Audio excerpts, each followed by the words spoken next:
about changing for our unchanging God. We also talked to the people of God about opening the windows of heaven, about living in the favor of God. And week before last, we talked about the outpouring and the overflow. Malachi chapter 3 verse 6 says, if we'll back up one slide, verse 6 says, I am the Lord, therefore, I says, I change not. Therefore you sons of Jacob are not consumed. Even from the days of your fathers you have gone away from mine ordinances and have not kept them. He says, return unto me, and I will return unto you, saith the Lord. But yet he said, wherein shall we return? And I said, will a man rob God? He says, wherein have we robbed thee? He says, in tithes and in offerings. He says, you have robbed me, even this whole nation. He first says, you are cursed with a curse, for you have robbed me, even this whole nation.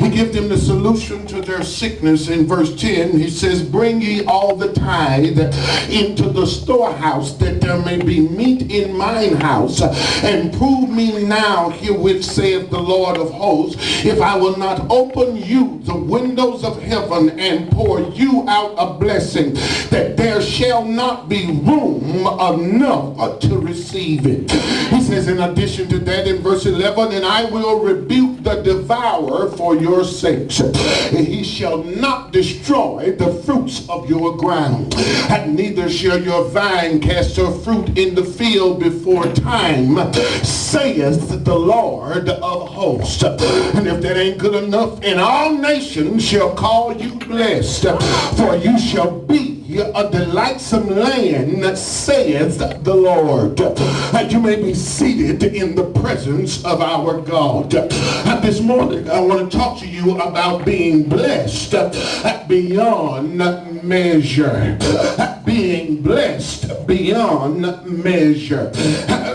Despite of the fact that we've been preaching from a series of messages, the outline is pretty simple. In verse 6 there is a major reality. In verse 7 there's a moral restoration. In verse 8 through 10 there is a material restitution. And then in verses 11 and 12 there is a miraculous realization. I just want to re-mention, my dears, the major reality. Notice verse 6 afresh and anew, church. Verse 6 afresh and anew, he says, for I am the Lord, therefore I change not. He says, therefore you sons of Jacob are not consumed. When he says I'm the Lord and I change not, that's the changelessness of God. When he says you sons of Jacob, that's the mercifulness of God. And then, my dears, when he says therefore you are not consumed, that's the graciousness of our God. Somebody say amen. Yes, and so it's a major reality that what God we serve has some changelessness, some mercifulness, and some graciousness. Somebody shout amen. But listen, you can't get stuck on the major reality unless you're willing to make a moral restoration. He says, even from the days of your fathers you have gone away from mine ordinances and have not kept them. When he says ordinances, he's telling us to return through revelation. When he says you have not kept them, he's telling us to return through righteousness. When he says return unto me, he's telling us to return through repentance. Now if you return according to revelation, you return to righteousness, and you return by repentance, then you can return and receive a revival. I think I ought to tell you, I'm not a legalistic preacher, and I'm certainly not a holy roller, but I'm going to tell you like I tell myself, some of our prayers are not going to be answered as long as we're in our same old sins. Isaiah 59:1 says, the Lord's hand is not short that he cannot save you, nor his ear heavy that he cannot hear you, but your sins and iniquities have separated between you and your God. And so I'm I'm asking God, God, move me out of my way. I wish I had somebody. God, stop me from stopping me from getting the blessings that you have stored up for me, because there got to be a moral restoration before you can experience the blessings of God on your life. Somebody shout, it's hard, but I receive it. Then there must be a material restitution. This is when people's jaws get tight because they don't like the minister to talk about money. When your cancer doctor can talk about your prostate and your colon. I wish I had somebody. Your endocrinologist can talk to you about your kidney, and your dermatologist can talk to you about your skin, and then your man of God ought to be able to talk to you about your money. Oh, I wish I had a shout in church. He says, will a man rob God? He says, wherein have we robbed thee? He says, in tithes and in offerings. Matter of fact, bring all the tithes into the storehouse, that there may be meat in mine house, and test me, prove me, check me out, and see if I won't open the windows of heaven and pour you out a blessing that you won't have room enough to receive. I got a young man in here that sent his tithes from 3 hours and 40 minutes away. I wish I had somebody that he don't got to be in church in order to do what God requires of him. He knows that God give him the power to get well, give him the ability to go to work, and so he don't dance around the issue. And mama raised him to give God his off the top. Are you an off the top kind of Christian, or are you trying to figure out if I got enough left over to give God what's his? Listen, you said you can't afford to tithe. I said I can't afford not to tithe because I need the windows of heaven open all my life. Tell your neighbor, you got to bring it back. It ain't gonna get right until you do right. You done shut up the windows of heaven. You done cut off the outflowing and the overflow. I wish I had somebody. Yes, I got to get away from there because I can stay there all day. Now listen, if you recognize the major reality, if you repent toward a moral restoration, if you release and give a material restitution, what you will experience is a miraculous realization. Look, he says, number one, I'm going to open the windows of heaven. Number two, I'm going to pour you out a blessing. Number three, you ain't got enough closet space to hold the blessing I'm going to pour out. Number four, I'm going to rebuke your enemy. Number five, I'm going to keep him from destroying what you got. Number six, I'm going to make all nations call you blessed. Number seven, I'm going to make you a delightsome land. Oh, I wish I had a witness here. In other words, when you take care of my business, I take care of your business. When you make me great, I'll make you great. When you show me faithfulness, I will show what you favor. Somebody say amen. Yes, when I was with you last time, my dears, I talked to you about this very fact, this Malachi message in all 4 chapters. If we repent to our master, if we return to our master, repent of our mess, and we release our money, then God will radically bless us with material blessings. Somebody shout amen. But listen, I said I gave you some preliminary insights. I said, my dears, you got to first recognize the basis of giving. And then, my dears, you got to, number 2, remove the barriers to giving. And then, number 3, you got to respond to the business of giving. And then you can realize the blessing of giving. Have somebody shout amen. I'm not going to re-preach that, but I want to give you the principles. Number 1, recognize the basis of giving. Here it is. We ought to be constantly giving because God is a constant giver. Oh, I wish I had somebody. Don't you know if he don't give you another breath to inhale, it'll be over after you exhale? I wish I had somebody. You might have a pantry full of food, but he got to give you an appetite. You can have glasses and contacts, and you can just have your prescription redone, but if he don't give you sight, you ain't going to be able to see. I know you make good money, but he gave you that job. He gave you the mind to do the job and the muscles to work the job. I'm trying to tell you, God ain't got to take the And if he just stopped giving, we'll be in a bad fix. That's the basis of giving. I want you to think about the barriers to giving. There are two barriers. See, the key is love. Because you can give without loving, but you can't love without giving. So it's either a lack of love or the location of your love. I like this. Like I had a conversation with one of the members, and the bottom line is you can love God. We just don't love him enough to trust him with our finances. Oh, I wish I had somebody. So I'm not telling you you don't love him, but I am telling you that your love needs to go up to a new level, that you will let him, yes, I'll have rulership over your resources. Somebody say amen. But then not only is it a lack of love, it's the location of love. You see, I can't love the church because I love my change. I can't help people because I'm trying to get some more possessions. If I'm caught up with cars and cash and comforts and commodities, if I'm caught up with castles and wall-to-wall carpets and Caribbean cruises, then I can't help somebody that's in a crisis. I wish I had a witness in here. Yes. Even though all the money I make on my job don't come all to me, because I got to pay rent of mortgage, I got to pay utilities, I got to pay car notes and insurance, I got a grocery bill. I wish I had somebody. I got a mama, a son, or daughter that's always on my dime. So I don't even get to keep all the money that I get for myself.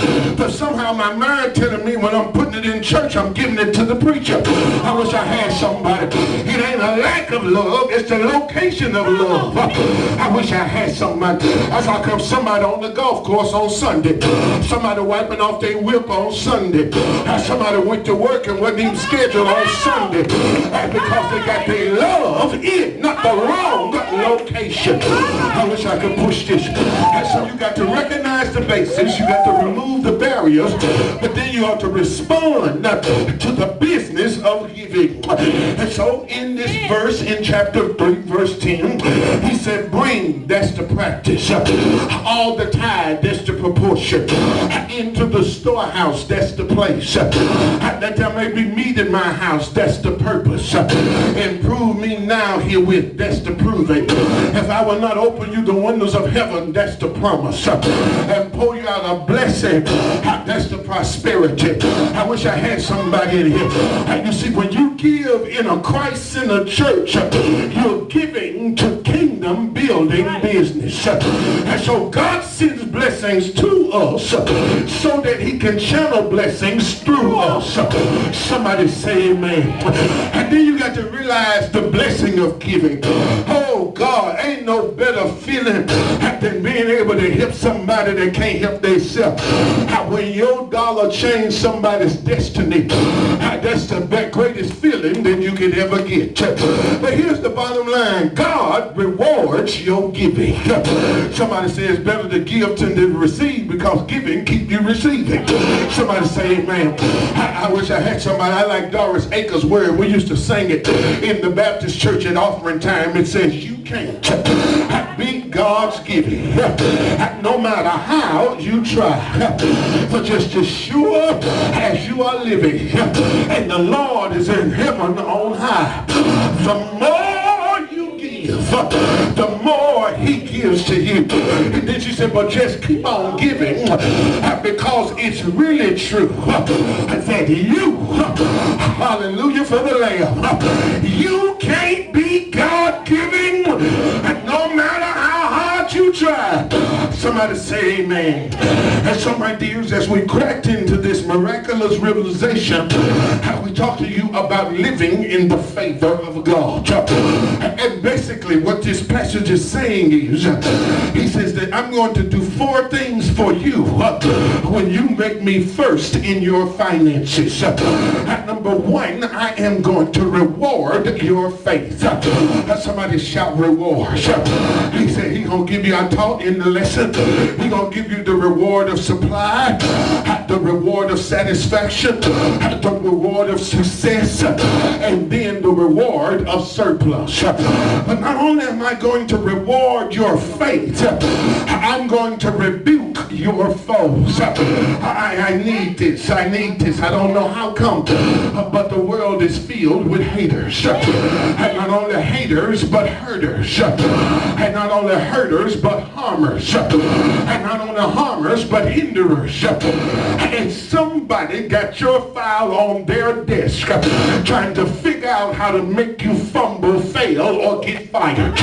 But I want to give you a word today. Isaiah 54:17, it declares, no weapon that's formed against you shall prosper, and every tongue that rises up against you in judgment you shall condemn. And this is the heritage of the servants of the Lord, saith the Lord of hosts. It look like you taking that lightly, but hear me when I tell you, the devil is so busy, you need some divine protection. And I preached that Sunday that God will be your companion. I wish I had somebody. And God will be your covering, and God will be your conqueror. Well, when you're living in his favor, when you're being blessed beyond measure, he not only rewards your faith and rebuke your foes. I wish I had somebody, but the third thing he does is he make it where you resemble your father. Oh, I wish I had somebody. I put a picture of my son on prom night up on an outline that I worked on out on Facebook, and it got more hits than anything I ever put out there. Oh, I wish I had somebody. And then I got a sister that lives in Portland, Oregon, and she says something to the effect, even Alan Powers said it, looking like your daddy. Oh, I wish I had somebody. My chest stuck out further than Lou Ferrigno's in his heyday.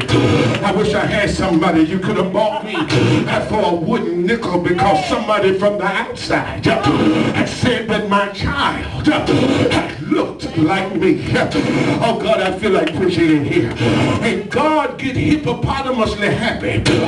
He gets elephantly excited when his children, oh God, I wish I had somebody, when his children resemble him. And that's what he's saying. He says all nations. Oh, I wish I had somebody. You can be in Memphis or Milwaukee, they gonna know you're a child of the King. I wish I had somebody. You can be in America or Africa, they gonna know you're a child of the King.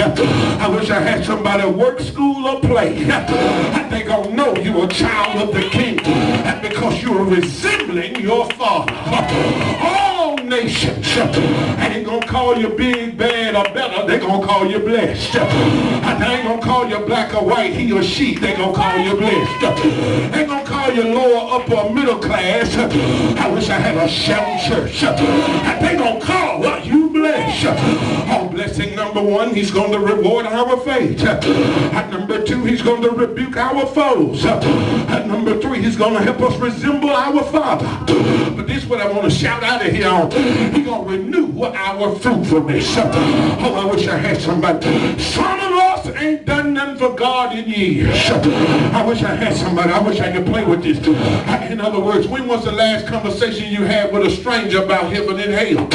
I mean, when do you ask them what church they go to more than you ask them do they know Christ? I wish I had a witness in here.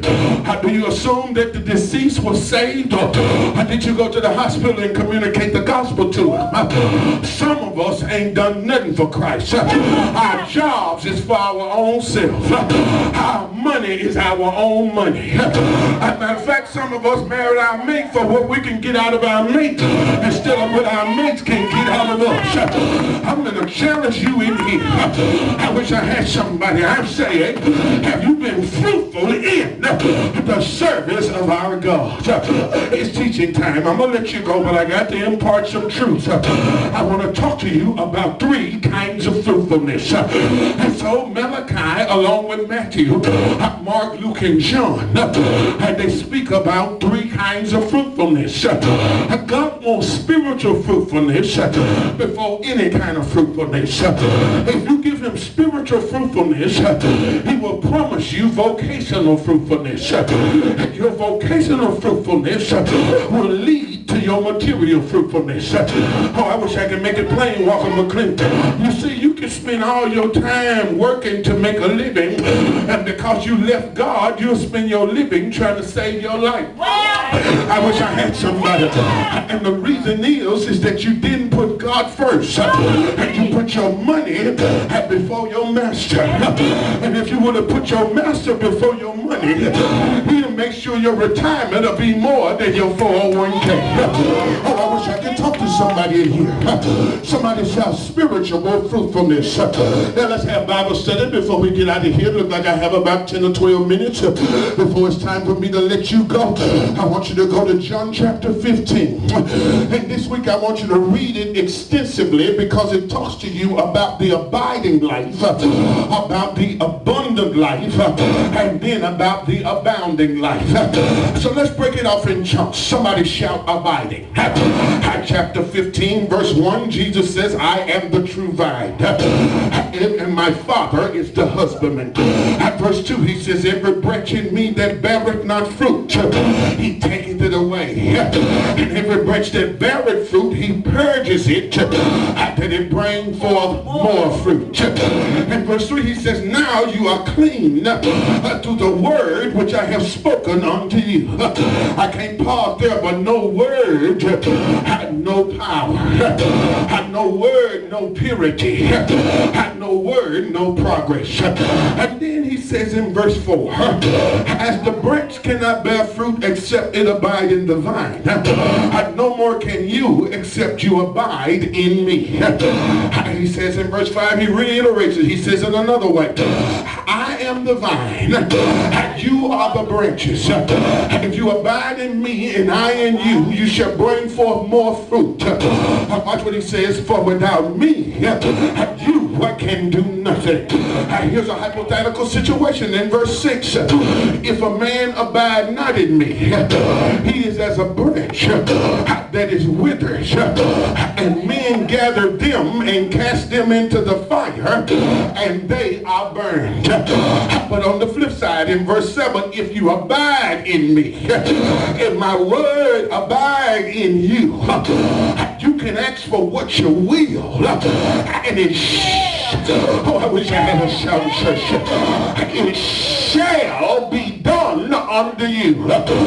The abiding life. Verse 8 says, herein is my Father glorified, that you bring forth much fruit, and so shall you be my disciples. So one prayer we ought to pray this week is, God, help me have an abiding life.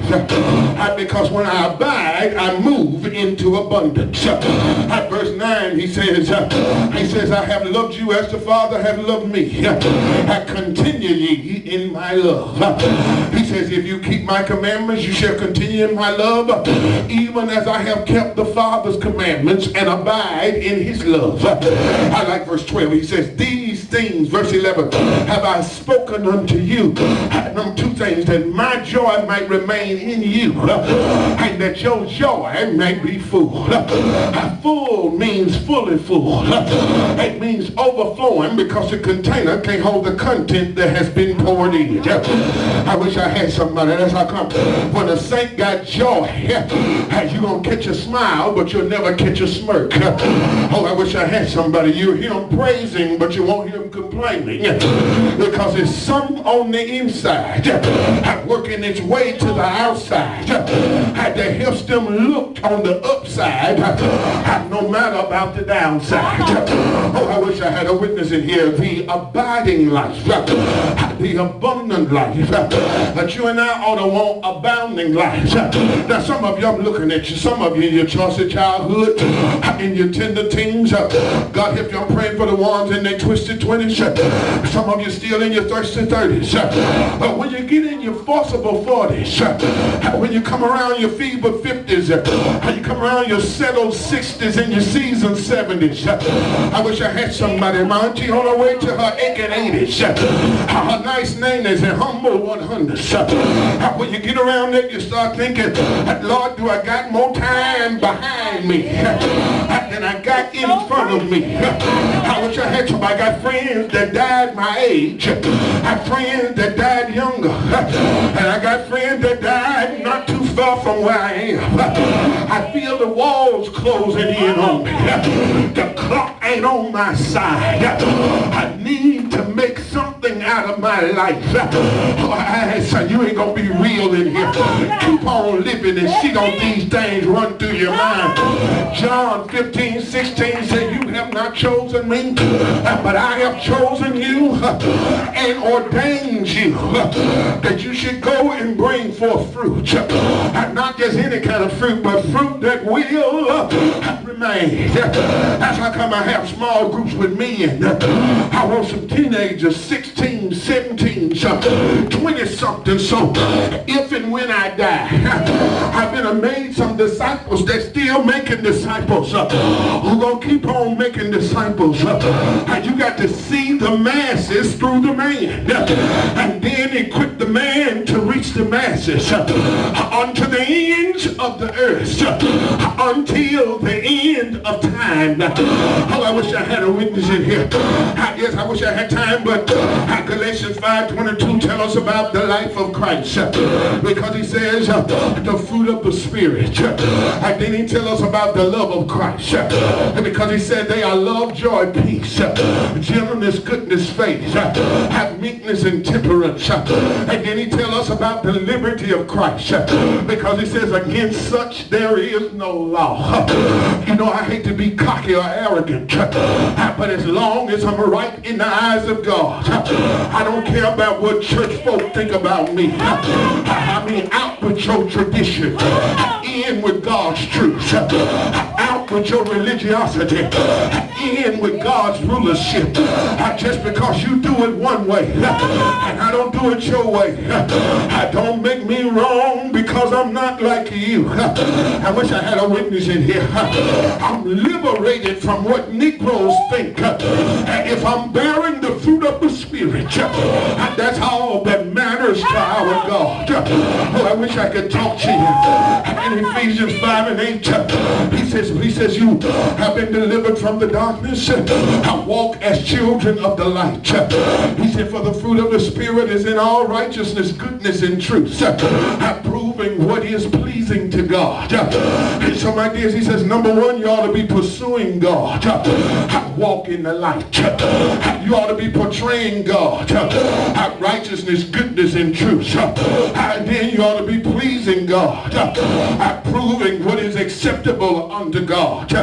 Somebody shout spiritual fruitfulness. I got to get out of here, but there's such thing as vocational fruitfulness. Psalm 1 verse 1 said, blessed is the man that walking not in the counsel of the ungodly, nor standeth in the way of sinners, nor sit in the seat of the scornful, but his delight is in the law of the Lord. He said, and in his law doth he meditate both day and night. And here's the blessing, he shall be like a tree. That's a solid foundation, planted by the rivers of the water.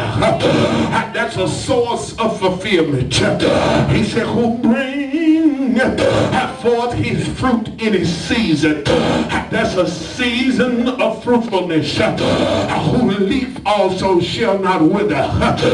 That's a sustained fervor. And some of you are not happy on Sunday because you've been heathens through the week. I wish I had somebody. Some of you can't praise on Sunday because you have not prayed through the week. I mean, you're waiting on the pastor or a praise team to pump you up. But if you was walking with him in the week, when the doors open, you would say, I was glad when they said unto me, let us go into the house of the Lord. I wish I had a witness in here. You get in the word, you're going to have a sustained fervor. No matter what's going on, you got a praise on your lips.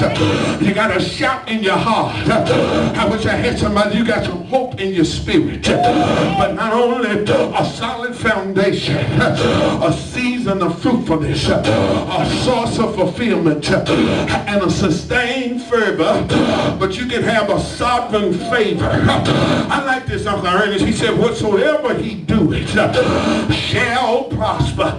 You know, I got a few haters. They visit the church just to see how well we are not doing. But what they're doing is getting an incomplete picture. Because if I keep on bowing down, and if I keep on standing up, we ain't going to have room to take them in. Because the Bible says, whatsoever he doeth. I wish I had somebody. I mean, you want to own a new truck line? Go and get the trucks. You want your own HVAC business? Go and get the license. You want to flip some houses? Go and invest the money. You want to sell cars? Go and get your dealer's license so you can cop them at the auctions. Because the book says, oh, I wish I had a preaching church. The book said whatsoever. Oh God, I feel it in here. Whatsoever he doeth, it shall prosper. I believe you, saints. But I got one more thing. Not only spiritual fruitfulness, not only vocational fruitfulness, but hear what me and Terry are praying for. We're looking for material fruitfulness. Somebody shout material. I wish I had somebody. We're not going to get rich quick classes. We're going to the Word of God.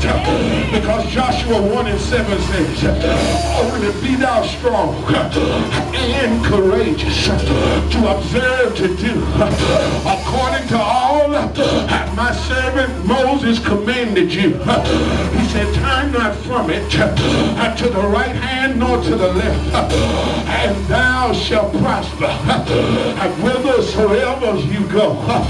He said, if you didn't get that, look at verse 8. This book of the law it shall not depart out of your mouth, but you shall meditate in it day and night to observe to do according to all that's written therein. And by this you shall make your way prosperous, and you shall have good success. Oh Lord, I learned in the hood, the bigger they are, the harder they fall. So when some tall boy, when some wide boy tried me, I went straight for the head. Because if you can take out the head, the body gonna fall. Because the bigger they are, the harder they fall. That's why come folks who lie, cheat, and steal, and break the law to get rich. When they come down, they come all the way down, and ain't able to bounce back. Because the bigger they are, the harder they fall. But when God elevates you, when God prospers you, I wish I had somebody. When God blesses you, no devil in hell, no lying critic, no raging rumor, no criminal charge can take what God gave to you. I wish I had a witness in here. Joshua said, listen, God wants us to have observation, and then God wants us to have obedience. If we observe and obey, he gonna promise an overflow. I'm gone now, saints. May the Lord bless you real good. Happy Father's Day to the men. Happy Father's Day to the single mothers. But I heard of a prophet named Elijah in 2 Kings 17. He went to a city called Zarephath and found a widow. The widow was poor, and the widow had a son. And he told the widow, make me a whole cake of bread.